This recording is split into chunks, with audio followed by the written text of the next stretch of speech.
आज मैं कुछ करने निकल पड़ी हूँ। मैं सही हूँ या गलत, ये मुझे नहीं मालूम। अर्चना, थोड़ी देर संभालेगी कशिश को? एक जरूरी काम आ गया है। हाँ हाँ शालिनी, बिल्कुल। बेटा कशिश, आंटी को तंग मत करना। जल्दी आना मम्मी।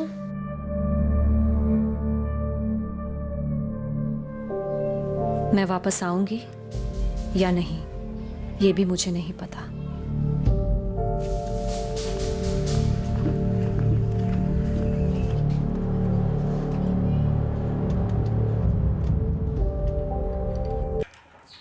ए डॉली, चल बारा।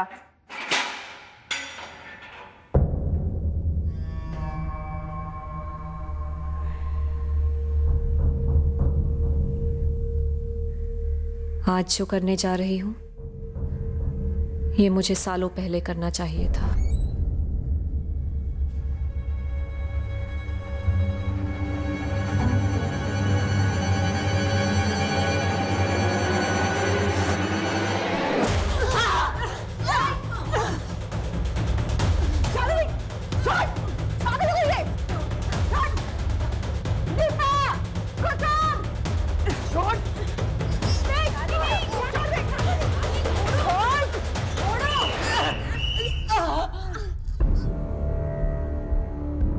मैंने कई जिंदगियां तबाह होते देखी थी, तब ये नहीं सोचा था कि कभी उनमें एक जिंदगी मेरी भी होगी।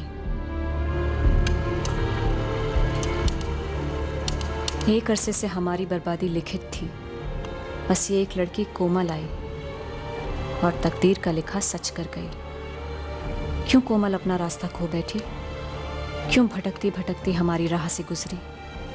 क्यों हमारी जिंदगी से टकरा गई?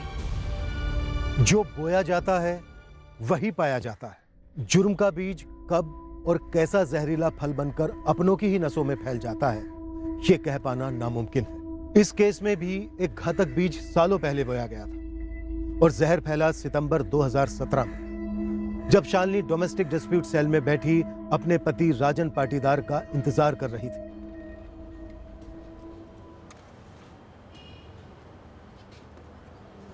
आज फिर लेट है तुम्हारा पति Shalini. The number you have called is currently switched off. Phone भी स्विच ऑफ आ रहा है। लगता है राजन आज भी नहीं आने वाला।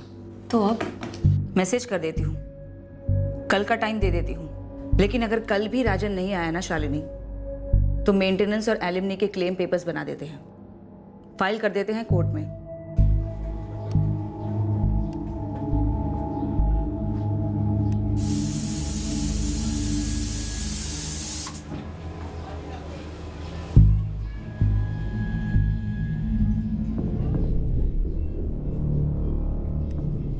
शालिनी का पति राजन अब उसे कभी नहीं मिलने वाला था।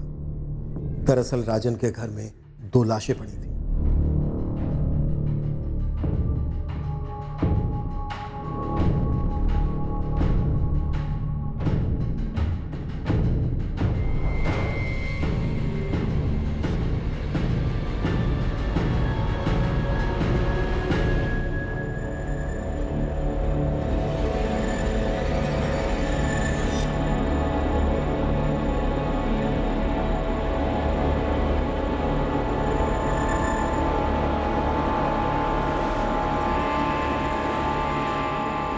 कुछ ही देर में हमें भी इन दोनों मर्डर्स के बारे में खबर मिलने वाली थी। सर, नरेंद्र जी और राजन कभी घर को ताला लगा कर नहीं जाते और किसी ने उनको घर से बाहर जाते हुए देखा भी नहीं।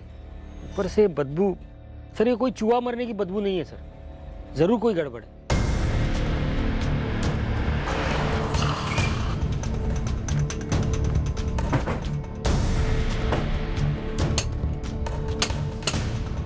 नरेंद्र जी रिटायर्ड बुजुर्ग है, मोबाइल फोन नहीं रखते और उनके बेटे राजन का फोन स्विच ऑफ आ रहा है सर। मैं राजन की दुकान पे भी गया था सर, वो कल से वहां पर भी नहीं आया। रिश्तेदार है इनका कोई?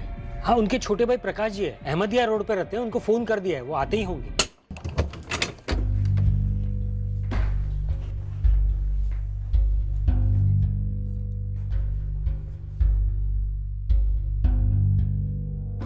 सर यहाँ कुछ तो हुआ है।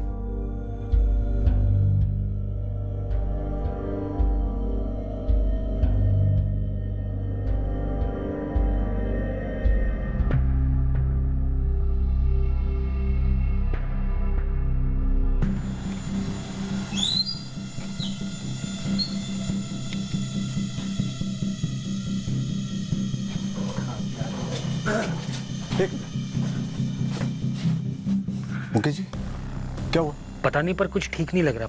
पुलिस गई है अंदर। सर, यहाँ एक और है।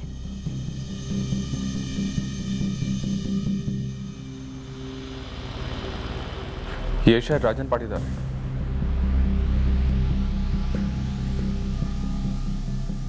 ये मेरे बड़े भाई है, नरेंद्र पाटीदार। ये नरेंद्र जी का बेटा राजन है। ये सब कैसे हो गया? यही तो पता करना है। राजन का फोन उसकी लाश के पास मिला, स्विच ऑफ था। घर में कैश था जिसे छुआ तक नहीं गया था, पर क्राइम सीन को लूट का रंग जरूर दिया गया था।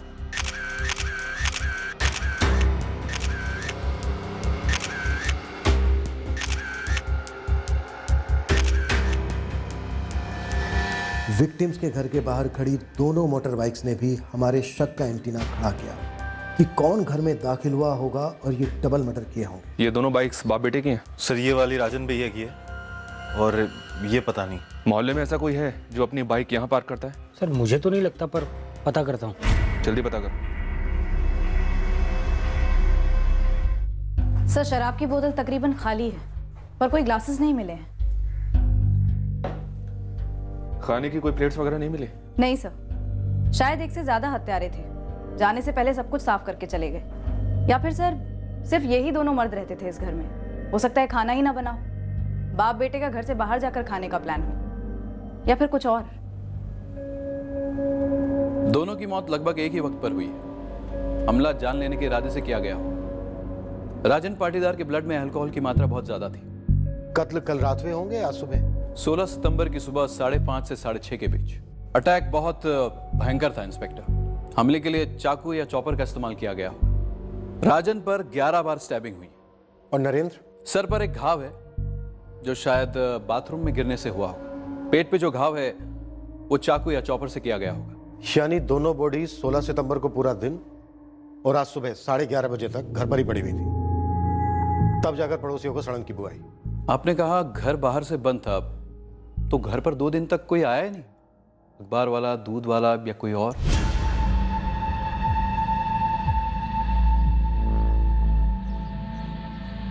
सर, मैंने ये ताला पहले कभी नहीं देखा इनके दरवाजे पे, तो मुझे नहीं पता ये इनका है या किसी और का।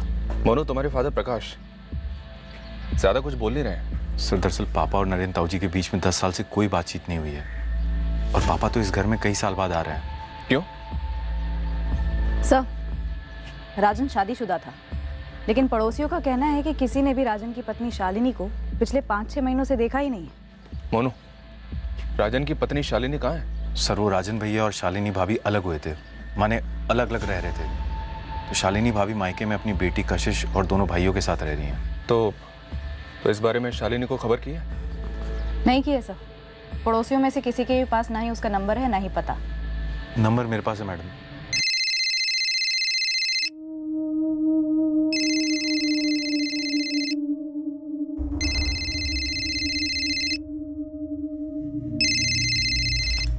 हेलो, शालिनी पाटीदार जी बोल रही हूँ। मैं assistant sub inspector Devika Sahu बोल रही हूँ, तुम्हारे पति राजन के घर से। बात क्या है जी?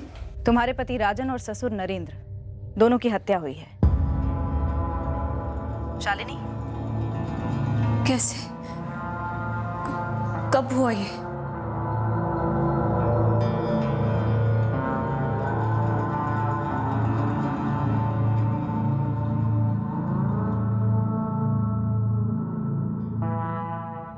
सर, राजन के घर के बाहर जो दूसरी बाइक खड़ी मिली वो किसी मोहल्ले वाले की नहीं है। तो फिर राजन के घर के बाहर क्यों खड़ी थी? अभी तक पता नहीं है सर। बाइक का नंबर आरटीओ भेजा है सर। अगर ये नंबर प्लेट जाली होगा तो बाइक हत्यारों की हो सकती है। ये नरेंद्र पाटीदार रिटायर्ड सरकारी कर्मचारी थे? जी हाँ सर, म्यूनिसिपल स्कूल से बतौर वाइस प्रिंसिपल रिटायर हुए। और बेटा राजन? राजन की कोई फिक्स नौकरी नहीं थी सर। ये लोगों को पैसे उधार दिया करता था, साहूकारी करता था। उधार देने के लिए पैसे आते कहाँ से थे इसके पास? अभी तक क्लियर नहीं है सर। वैसे मोहल्ले वालों का कहना है कि बाप नरेंद्र के पीएफ के पैसों से इसने एक दुकान खरीद रखी थी। ये वहीं से साहूकारी करता था। और राजन की पत्नी शालिनी? शनाख्त के लिए गई सर। राजन पाटीदार ब्याज पर पैसे देता था, तो कहीं लेन देन की गड़बड़ी में तो इसका मर्डर नहीं हुआ है, या फिर कोई पर्सनल एंगल है? सर राजन की बॉडी पर 11 स्टेप्स हैं, एक से एक गहरे। मामला लगता तो पर्सनली। अगर कोई पर्सनल मामला होता तो हमें कैसे पता होगा सर? सर इन दोनों का ज़्यादा किसी से मेल मिलाप नहीं था, और नरेंद्र जी के रिटायर होने के बाद में वो पूरा दिन घर पे ही होते थे, और सुबह शाम यहाँ कुर्सी पर बैठकर वो धूप सेका करते थे। बड़े सीधे साधे थे नरेंद्र जी, न कभी किसी से झगड़ा, न ही कोई बोलचाल। ये राजन की पत्नी शालिनी राजन से अलग कब हुई और क्यों? कुछ महीने पहले शालिनी यहाँ से चली गई थी, लेकिन क्यों गई थी ये पता नहीं है सर। नरेंद्र जी की अपने छोटे भाई प्रकाश पाटीदार से बनती नहीं थी, आना जाना भी नहीं था एक दूसरे के घर पे, पर किसी का तो आना जाना होगा ही। अच्छा, नरेंद्र जी के घर पे कोई काम वाली भी नहीं आती थी क्या? सर एक है, कभी कभार देखा है उसको यहाँ आते जाते हुए। उसका नाम बाबूराम है।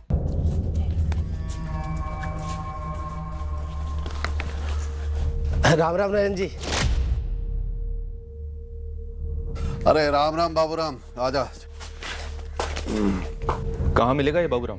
सर ये तो पता नहीं, पर उसका नाम बाबूराम है इतना जानते हैं, और शायद वो नरेंद्र जी का कोई जानने वाला है, पर उसे भी कई दिनों से देखा नहीं आते हुए। आप शालिनी से पूछिए, उसे पक्का पता होगा बाबूराम के बारे में। आप लोगों को कुछ तो पता होगा, राजन और शालिनी अलग क्यों हुए? ये तो पता नहीं सर, लेकिन हवा में ये खबर जरूर आई थी कि शालिनी ने अपने दोनों छोटे भाइयों को यहाँ बुला लिया था। शायद यही बात राजन को रास नहीं आई हो। जी ये बात सच है। राजन को ये बात पसंद नहीं थी कि मैंने मेरे छोटे भाइयों को बुलाया था हमारे घर रहने। कितने छोटे हैं तुम्हारे दोनों भाई? नाबालिग है। अमित 16 का है और उससे छोटा अतुल 14 का होगा अगले महीने।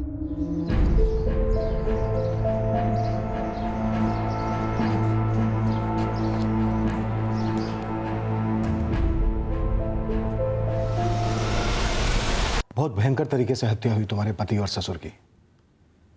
कुछ अंदाजा है क्यों हुआ ऐसा? किसी पर शक है? क्या बताऊं सर, मैं तो वहां थी भी नहीं।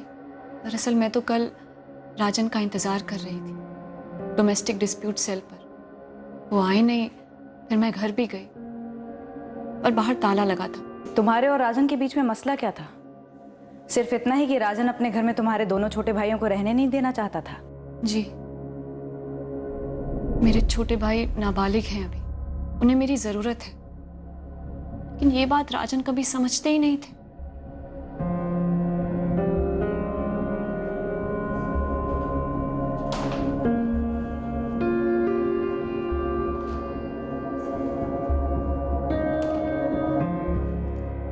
कुछ दिन तो रहने दीजिए राजन, उनका और कोई नहीं है। हमारी बच्ची कशिश का भी हमारे सिवा कोई नहीं है शालिनी।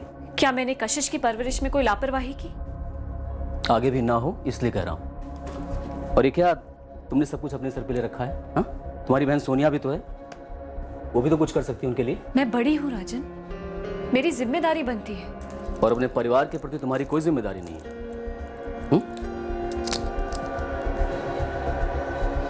देखो शालिनी, बहुत हो गया। अमित और अतुल से कहो कि आज ही जाए यहाँ से। मैं उन दोनों को बर्दाश्त नहीं कर सकता अब, और इसे मेरा ऑर्डर समझो, और आज के बाद इस पर कोई बहस नहीं होगी। तुम्हारी बहन सोनिया, वो कहाँ रहती है? यही भोपाल में, पर वो बेचारी तो अपनी तकलीफों से जूझ रही है। पिछले ही महीने उसके पति धीरज का एक्सीडेंट हुआ था। सोनिया घर पर ही उसकी देखभाल करती है। ऐसे में अमित और अतुल को कैसे भेजती मैं उसके पास?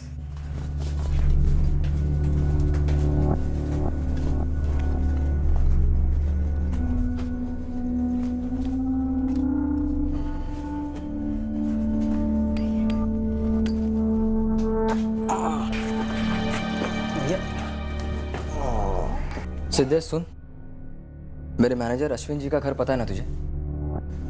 तुरंत जाकर बोल दे मैं जल्द से जल्द ऑफिस ज्वाइन कर लूंगा। कैसी बातें कर रहे हैं आप धीरज भैया? आप आराम करिए अभी, या लंबी छुट्टी ले लीजिए, या बाद में कोई दूसरी नौकरी देख लेना। आप ढंग से खड़े भी नहीं हो पा रहे हैं, ऐसी हालत में आप काम कैसे करेंगे? सोनिया, अगर ऐसे ही बैठा रहा ना तो मेरी हालत और भी बिगड़ती चली जाएगी। अब भैया जो हो गया सो हो गया ना, अभी आप सिर्फ ठीक होने की सोचिए। अच्छा मैं चलता हूँ।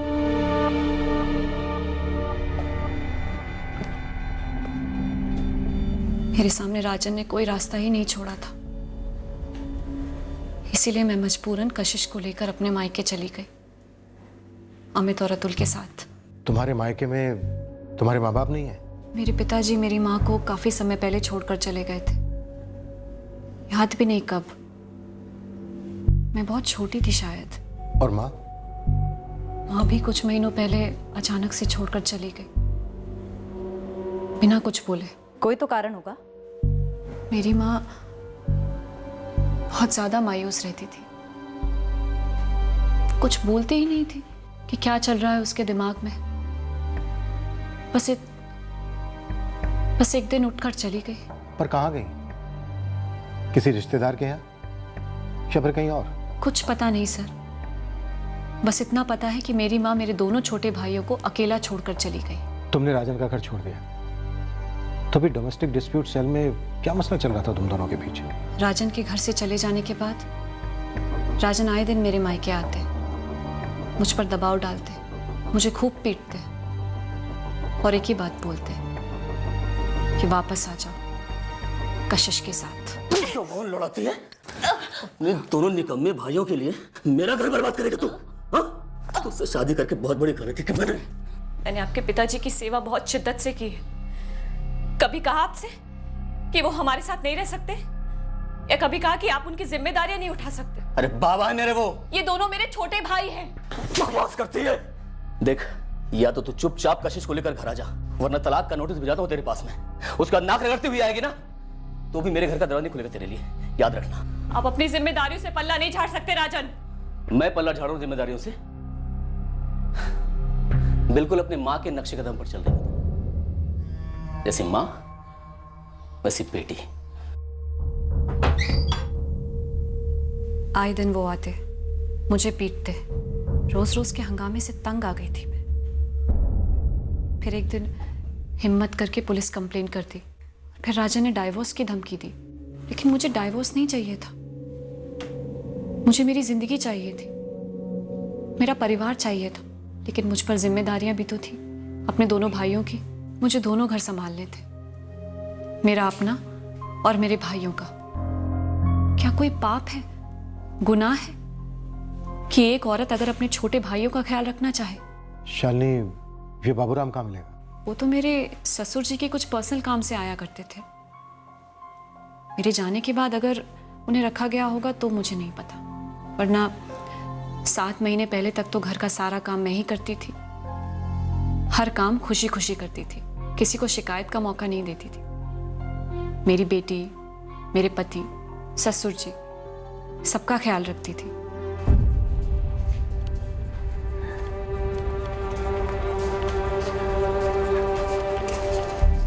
इस बाबूराम का हमारे पास कोई फोटो नहीं है, ना कोई नंबर है, ना कोई पता। गरोड़िया नगर में भी इसके बारे में किसी को कुछ नहीं मालूम है गुरु। और 15 सितंबर से ये बंदा आया भी नहीं है काम पे। बिल्कुल। और जिस तरह से ये दोनों कत्ल हुए, ये कोई निजी दुश्मनी का मामला लगता है गुरु। कोई चोरी हुई हो ऐसा लगता नहीं है, पर चोरी का रंग देने की कोशिश की गई। लग जाता हूँ इस बाबूराम को खोज निकालने में। हो सकता है बाबूराम कत्ल की कड़ी हो या फिर कत्ल का जरिया। कत्ल में शालिनी का हाथ भी हो सकता है, पर इस वक्त कुछ कहना बहुत जल्दी होगा। डोमेस्टिक डिस्प्यूट सेल से पता करो कि राजन और शालिनी के मसले की हकीकत क्या है। एक और बात है सर, शालिनी का इस कत्ल में हाथ हो या ना हो, मुझे लगता है कि वो हमसे जरूर कुछ छुपा रही है, सब कुछ खुलकर नहीं बता रही है।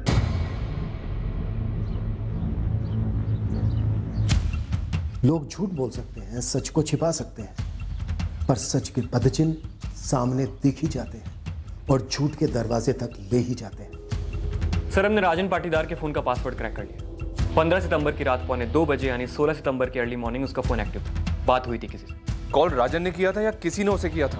उसे कॉल आया था किसी मोनू नाम के बंदे का। मोनू? मोनू पाटीदार? ये मोनू पाटीदार तो विक्टिम का चचेरा भाई है, और उसने तो हमें कुछ नहीं बताया। हाँ सर, आप सही कह रहे हैं। मेरी 15 सितंबर की रात को राजन भैया से बात हुई थी, लेकिन एग्जैक्ट टाइम वो मुझे याद नहीं है सर। 15 की रात 1:45 बजे, यानी कि 16 तारीख की सुबह बात हुई थी तुम्हारी? हाँ सर, देर रात बात हुई थी। तो अब बिना देर की हमारे थाने पहुंचा। हम भी तो जाने कि रात को 1:45 बजे तुम्हारी राजन के साथ ऐसी भी क्या बात हुई थी, उसकी मौत से कुछ ही देर पहले।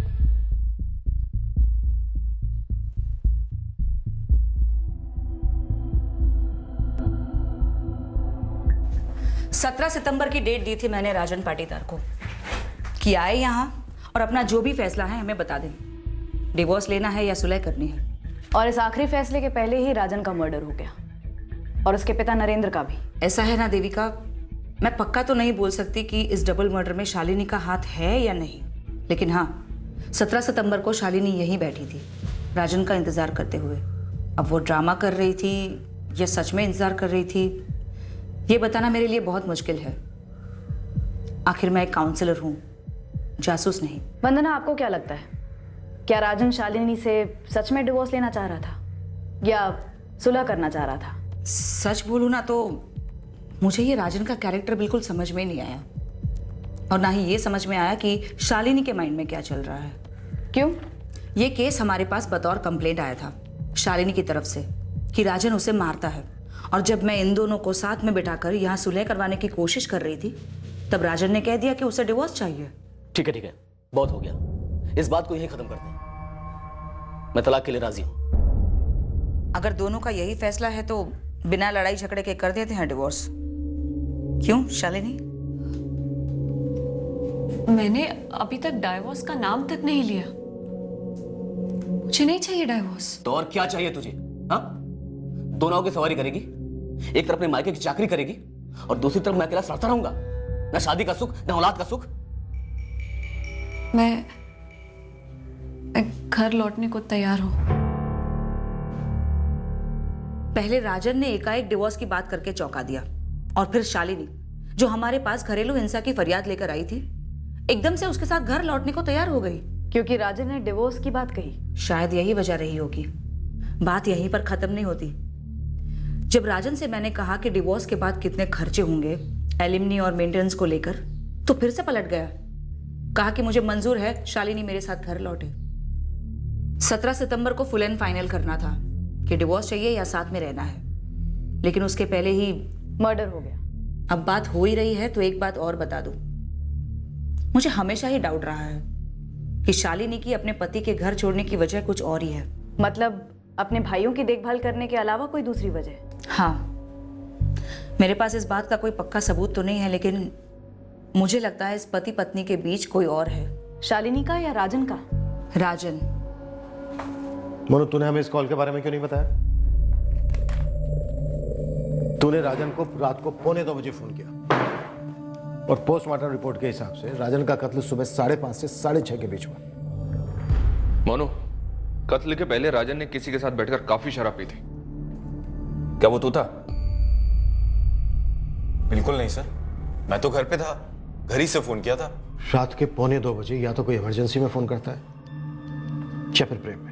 सर वो मैंने राजन भैया को इसलिए फोन किया था ये बताने के लिए कि मैं उनसे 3 लाख का लोन लेने के लिए तैयार हूँ। और ये रात को 1:45 बजे कहने की जरूरत क्यों पड़ी? सर उसके एक दिन पहले 15 की शाम को राजन भैया मेरी दुकान पे आए थे और ये ऑफर की बात तो एक अरसे से हम करते आ रहे थे। कैसा ऑफर? यही सर कि राजन भैया मेरे लिए पैसों का इंतजाम करने वाले थे लोन के लिए। और राजन ये इंतजाम कैसे करने वाला था? घर बेच के। तो क्या सच में घर बेच रहे हो आप? अब अच्छा ऑफर मिल रहा है तो क्या करूं? देख दुकान तो है ही है, वहीं ऊपर एक कमरा बना दूंगा, बाबूजी वहां शिफ्ट हो जाएंगे और मैं नीचे दुकान में, और घर का पैसा डाल दूंगा रोलिंग में, ऐश करूंगा। और शालिनी भाभी और कशिश वो दोनों वापस नहीं आ रहे हैं क्या? उनकी छोड़, काम की बात कर। तुझे नई दुकान डालनी है ना, यही सही मौका है। मैं तुझे बैंक से भी कम ब्याज पे लोन दूंगा, तेरा भी काम आसान हो जाएगा, मेरा ही फायदा। मैं सोच के बताता हूँ भैया। सोच, लेकिन ज्यादा मत। गरम पैसा हमेशा हाथ में नहीं रहता, सब लोन मांग रहे हैं। अब तू तो अपना खून है, तेरा फायदा मेरा फायदा, मतलब इससे अच्छा आइडिया क्या हो सकता है? घर का पैसा घर में ही रहेगा ना। मैं ही हिचकिचा रहा था क्योंकि मैंने सुन रखा था राजन भैया के तरीकों के बारे में। कैसे तरीके? सर राजन भैया कोई लोन की किस्त देने में एक दिन भी लेट करता ना तो उसको बहुत जलील करते, खूब खरी खोटी सुनाते, तू तड़ाक में बात करते, गिरवी में कोई ना कोई सामान उठवा लेते। मुझे ये सब में नहीं पड़ना था, लेकिन कम ब्याज का लालच था तो बस मैं रात में सोचने बैठा और फोन लगा दिया उन्हें। सर यकीन कीजिए मेरा, मैं झूठ नहीं बोल रहा हूं। राजन घर कैसे बेच रहा था? और शालिनी को यह बात पता थी कि राजन घर बेच रहा है? इन दोनों के बीच सुलह होने वाली थी, डिवोर्स। ये सब मुझे कैसे पता होता सर? तभी सामने से खुद मैंने पूछा राजन भैया से, शालिनी भाभी और कशिश उनका क्या होगा घर बेचने के बाद?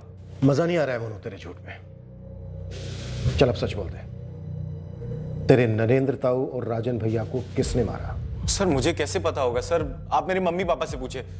आप वो जो फोन लोकेशन निकालते हैं ना सर, फोन लोकेशन निकालिए, आपको मेरे घर की लोकेशन मिलेगी। तुझे पता है हम फोन की लोकेशन भी निकालते हैं। सर टीवी पे हर क्राइम शो में तो वही दिखाते हैं ना। और ये भी दिखाते हैं कि शातिर से शातिर क्रिमिनल आखिर में पकड़ा ही जाता है। सर मैं कोई क्रिमिनल विमिनल नहीं हूँ सर, मैं उस रात घर पे था, पूरी रात घर पे था सर।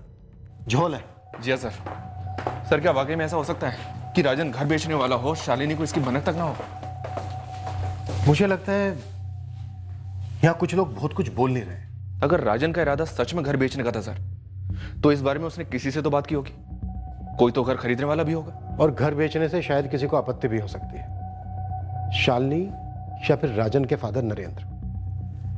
क्या उनके जिंदगी भर की कमाई थी ये घर? सर मोनू के फादर प्रकाश और राजन के फादर नरेंद्र दोनों सगे भाई थे, पर दोनों में रंजिश थी। 10 साल से दोनों बात नहीं कर रहे थे। घर नरेंद्र ने खुद बनाया था या फिर पुश्तैनी था? और अगर पुश्तैनी था तो फिर ये घर ही मसला रहा होगा दोनों भाइयों के बीच। सर कमाल करते हो आप सर, मैं साफ साफ बोल चुका हूं जो बोलना था। मैंने कुछ नहीं किया सर, मुझे जाने दीजिए ना।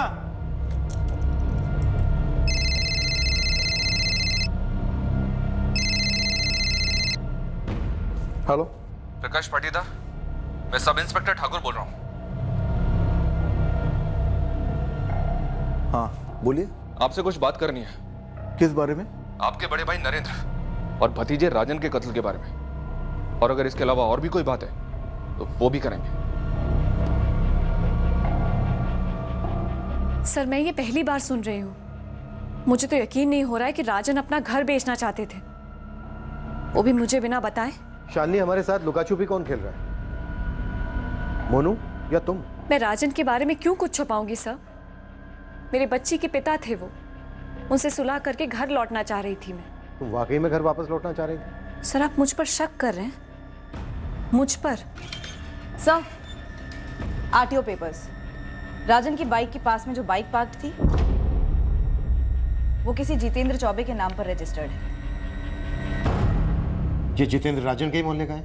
नहीं सर, उसके मोहल्ले से काफी दूर का एड्रेस है, ट्रैक कर लिया है उसे, जितेंद्र का नंबर भी निकाल लिया है, फोन ऑन है उसका, लेकिन उसे फोन नहीं किया है अभी तक। तुरंत उठा लो। मालिक वो आपका बाबूराम जो था पाटीदारों के घर काम करने वाला। राम राम नयन जी। वो हवा हो गया भोपाल से, गायब। गायब कब हुआ? ये तो ठीक से किसी को पता नहीं है। उसका मोबाइल नंबर मिला है पर बंद है, और बंदा बोरिया बिस्तर के साथ गायब हुआ है। गुरु इस बाबूराम का हमारे हाथ लगना बेहद जरूरी है, ये इस केस की अहम कड़ी हो सकता है। वैसे एक कड़ी हमारी भी हाथ लगी है, वो जो लावारिस बाइक के बारे में बताया था ना, राजन के घर के बाहर खड़ी थी, उसका मालिक ट्रेस हो गया, उड़वा लिया उसे। सर बाइक छुड़वा नहीं पाया था, इसलिए आपको वहां पर मिली। छुड़वा नहीं पाया? गिरवे रखी थी राजन के पास बाइक?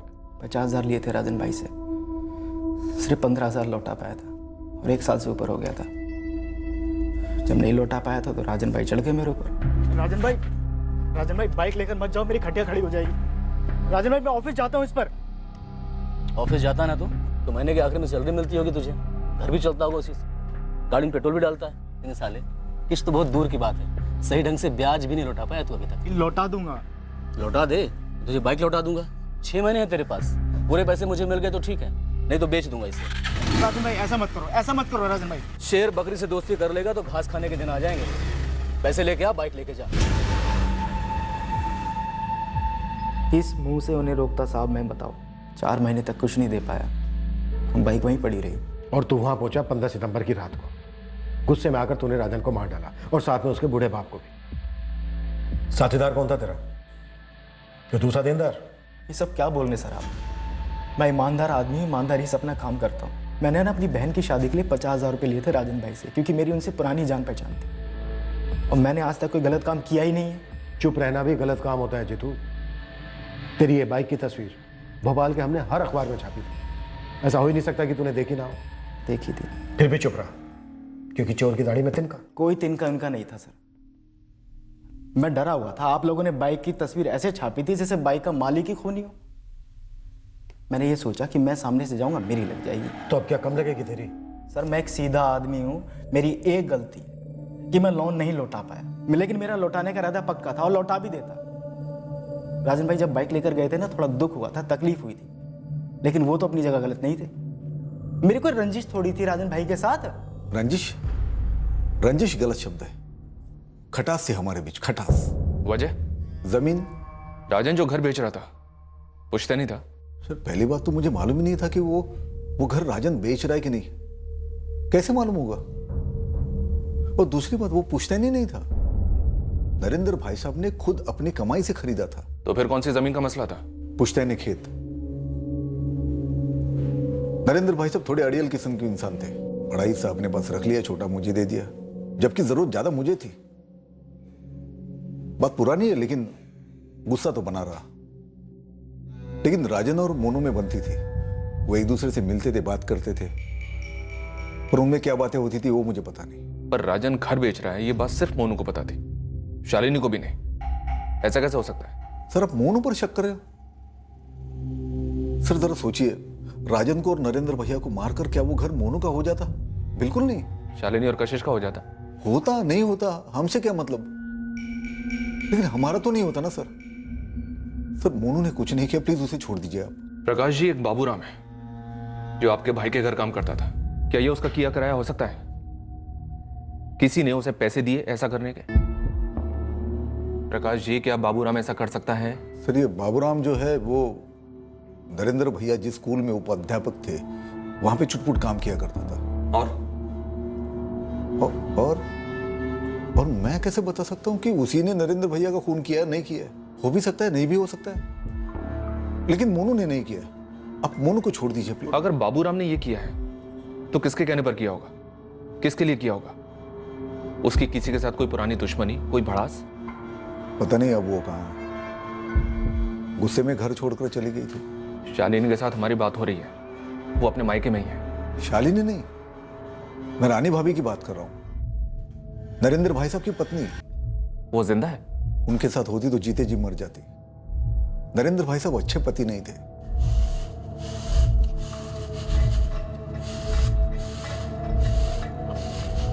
किसी ने भी हमें नरेंद्र पाटीदार की पत्नी रानी के बारे में ऐसा कुछ तो नहीं बताया। क्यों? क्योंकि उसके बारे में किसी को पता ही नहीं होगा। राजन जब 4-5 साल का था तब रानी भाभी घर छोड़कर चली गई थी, 25 साल पहले। इतने छोटे बच्चे को छोड़कर चली गई? वरना उन्हें दुनिया छोड़नी पड़ती थी। नरेंद्र भाई साहब जानवरों की तरह पीटते थे उन्हें। बहुत कम लोग जानते थे कि दिन में बच्चों को आदर्श और संस्कार के पाठ पढ़ाने वाला मास्टर नरेंद्र पाटीदार रात को शराब में तैरता हुआ हैवान हो जाता था और अपनी सारी भड़ास, सारी निराशा रानी भाभी पर उतारता था। मैं हमेशा सोचता था कब वो घर छोड़कर भाग जाएगी, और एक दिन वो सच में भाग गई। लेकिन प्रकाश जी, पोस्टमार्टम रिपोर्ट में नरेंद्र के खून में हमें एक बूंद शराब नहीं मिली। शायद छोड़ दी होगी, पर मैं जो बता रहा हूँ वो अतीत के बारे में, जो सच है। तो मतलब आप ये कहना चाहते हैं कि हमले का असली निशाना नरेंद्र जी थे? राजन इसलिए मारा गया क्योंकि वो वहां उस वक्त मौजूद था? ये मैं कैसे कह सकता हूँ? आपने पूछा कि बाबूराम ने किसके कहने पे किया होगा, तो मुझे रानी भाभी का नाम याद आया, क्योंकि वो उसे जानती थी। ऊपर से आपने बोला कि वहां पे चोरी वोरी कुछ हुई नहीं, तो ऐसे ही मैंने सब बता दिया। ठीक है सर, मोनू ने कुछ किया नहीं, आप प्लीज उसको छोड़ दीजिए। शालिनी कह रही है कि उसे हमेशा बोला गया कि राजन की माँ उसके बचपन में ही मर गई थी। पता नहीं और कौन कौन से एंगल्स उभरने वाले हैं इस केस में, और इनमें से इस डबल मर्डर केस से किसका ताल्लुक है।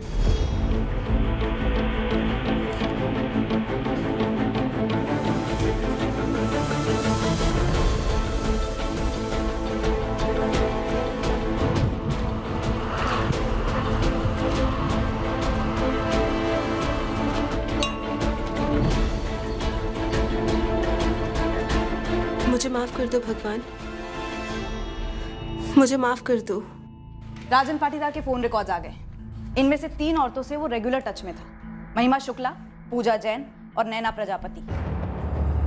पिछले 8 महीने में लगभग रोज राजन की बातें इन तीनों से होती थी, कभी कभी तो कई घंटों तक, पर इनमें से किसी का भी नाम सामने नहीं आया है। यहाँ काफी कुछ ऐसा है जो हमसे छिपाया जा रहा है। इस घरेलू झगड़े को काउंसलर तक ले जाने के कारण भी मुझे गड़बड़ लग रही है। माजरा कुछ और है और पेश कुछ और किया जाता है। फिर तो इस डबल मर्डर की प्लानिंग काफी पहले से हुई होगी सर। कम से कम एक मर्डर की तो हुई होगी, दूसरा कत्ल हो गया होगा।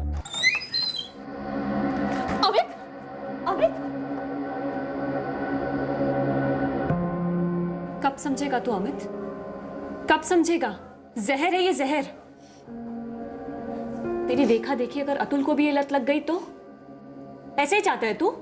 देख अमित, हमें हमारी जिंदगी बेहतर बनानी है। अब जैसी भी है इससे ऊपर उठना है। तुझे क्या लगता है जो तूने और अतुल ने झेला भुगता वो मैंने और सोनिया ने नहीं देखा? पर हमें अब वो सब भुलाना होगा, उन यादों के दलदल से बाहर निकलना होगा, लेकिन इस तरह से नहीं जैसे तू कर रहा है, सही तरीके से मेरे भाई। इस केस में हर कदम पर नए नए मोर्चे, नए नए एंगल्स खुल रहे थे तहकीकात के लिए, लेकिन कोई एक ठोस सुराग हाथ नहीं लग रहा था किसी भी एंगल में जो हमें सही दिशा में ले जाता। मालिक, आपके शक के दायरे में कौन नहीं है? मतलब संदिग्धों का पूरा गुच्छा है, चाबियों के गुच्छे की तरह। एक तो ये राजन का कजन मोनू, फिर उसके 25 साल पहले की माँ रानी पाटीदार जो सालों पहले गायब हो गई थी, फिर उसके लाइफ में ये 3 देवियाँ, महिमा शुक्ला, पूजा जैन, नैना प्रजापति, और मास्टर चाबी शायद हमारे पास एक ही, नौकर बाबूराम। सर मुझे ऐसा लग रहा है कि इन सभी एंगल्स के बीच में हमसे कुछ छूट रहा है, कुछ अनदेखा हो रहा है, या कुछ ऐसा जो पकड़ में नहीं आ रहा है।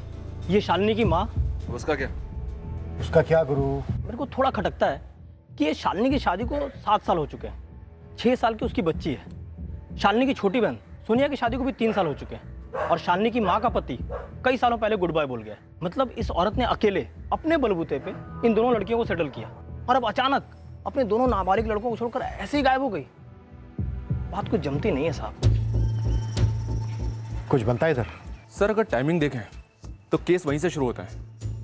माँ गायब होती है, दोनों लड़के शालिनी के घर पहुंचते हैं, राजन और शालिनी में कश्मकश शुरू होती है, और फिर शालिनी अलग होती है अपने पति से, और फिर राजन की मारपीट शुरू होती है, डोमेस्टिक सेल में कंप्लेंट की जाती है, और जैसे ही मामला सुलझने वाला होता है डबल मर्डर हो जाता है।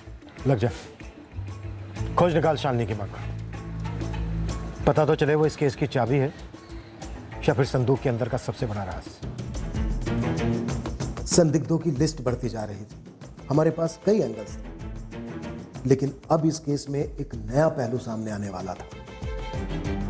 कोमल महतो था उस लड़की का नाम, जो थी तो एक अतीत के केस में शामिल, पर अब हमारी तहकीकात में एक महत्वपूर्ण पड़ाव साबित होने वाली थी। हमने नहीं सोचा था कि शालिनी की मां का इस केस से कोई ताल्लुक होगा, पर हम गलत थे। शालिनी और राजन भले हाल ही में अलग हुए थे, पर इस दूरी की जड़ जुर्म का वो बीज था जो शालिनी की मां ने बोया था।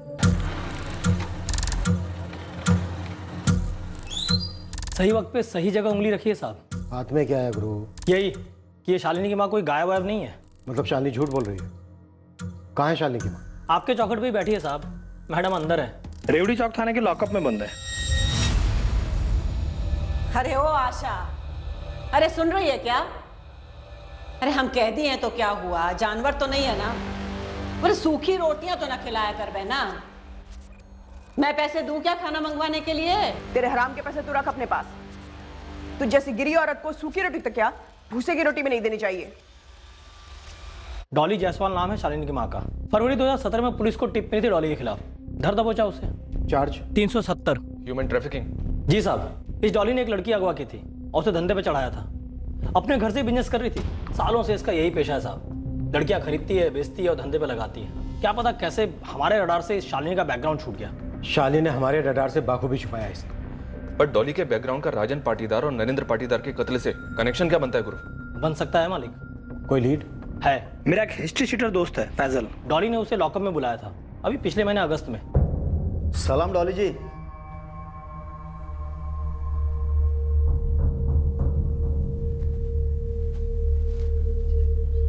सुन, तू भोजपुर जा, गंगाधर 25,000 देगा। यहाँ सुरेश को पकड़ा आज के आज। जिसको पैसे भेजे गए थे वो सुरेश कौन है ये अभी तक पता नहीं चला है साहब। हो सकता है राजन को मारने की सुपारी दी गई हो और नरेंद्र साथ में मारा गया। सुपारी किसे दी गई? सुरेश को? नहीं सर, लेकिन सर ये सुरेश कोई जरिया हो सकता है जिसने सुपारी दी नरेंद्र के नौकर बाबूराम को। और बाबूराम गायब है, तो इस एंगल में दम लग रहा है साहब। पर इतना सब शालिनी के लिए? क्यों नहीं साहब, डॉली की जगह शालिनी अपने दोनों भाइयों की माँ बनकर रह रही है, और तब से रह रही है जब से ये डॉली फरवरी में अंदर हुई है। और शालिनी ने आप लोगों से ये झूठ बोला कि डॉली अपने दोनों बच्चों को छोड़कर चली गई है। मुझे लगता है ये सब अंदर का खेल है। ये कांड माँ बेटी की मिली भगत हो सकती है। अब तो शालिनी से कड़ी पूछताछ बनती है और इस डॉली का कच्चा चिट्टा और खोलना होगा। क्या केस था जिसमें अंदर हुई, उसकी डिटेल्स भी निकलो।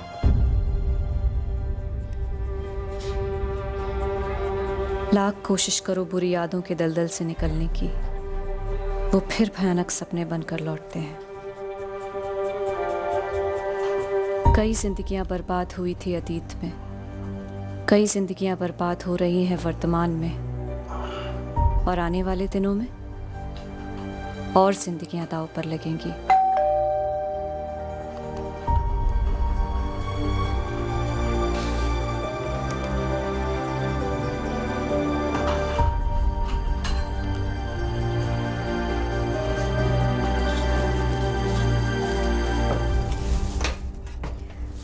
तुझे राजन जीजा जी को छोड़ना नहीं चाहिए था दीदी।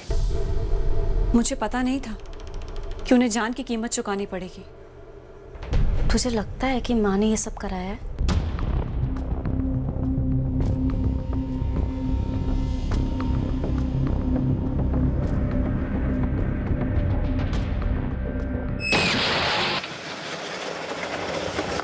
अरे गाड़ी वाले ने बाइक वाले को ठोक दिया। अरे ये देखो, बाइक वाले को काफी चोट आई है। चलो चलो हेल्प करते उसका। अरे फटाफट एम्बुलेंस को फोन लगाओ।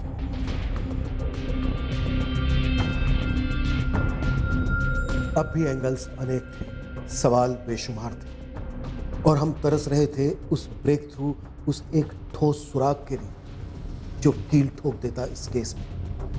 ये 7 महीने पहले का ट्रैफिकिंग केस क्या था जिसके चलते शालिनी की मां डॉली जायसवाल गिरफ्तार हुई थी? क्या इस हत्याकांड का शालिनी के बहनोई धीरज गुर्जर के एक्सीडेंट से कोई ताल्लुक था, या इस केस का कनेक्शन उन 3 लड़कियों से था जिनसे राजन पाटीदार की अक्सर फोन पर बातें होती थी, जिसके चलते शालिनी ने गुस्से में अपनी मां डॉली के जरिए राजन का कत्ल कर दिया? क्या इस डबल मर्डर केस में बाबूराम एक अहम खिलाड़ी था? क्या उस तक पहुंचने से इस केस को ब्रेक थ्रू मिलने वाला था?